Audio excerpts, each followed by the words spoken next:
পরে সংবাদ সম্মেলনে সেনাপ্রধান বলেন, জনগণের সম্পত্তির যে ক্ষতি হয়েছে তা অবর্ণনীয়। গত 2 দিন দেশে বিভিন্ন অরাজক পরিস্থিতির সৃষ্টি হয়েছিল, জানমালের ক্ষয়ক্ষতি হয়েছে,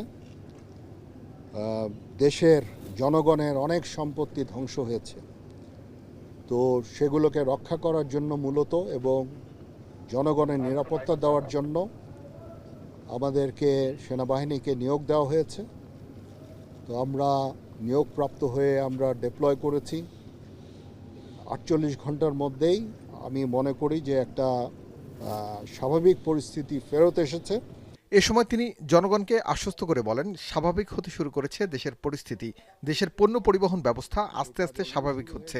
সাপ্লাই শুরু হয়ে গেছে, এখন এটাকে স্বাভাবিক হতে আমার ধারণা আর কিছু সময় হয়তো আপনাদের দিতে হবে। আপনারা জানেন যে পরিমাণ ধ্বংসযজ্ঞ চলেছে, রাস্তায় এখনও আমি দেখলাম বেশ কিছু গাড়ি পোড়া অবস্থায় আছে, ধ্বংসপ্রাপ্ত হয়ে।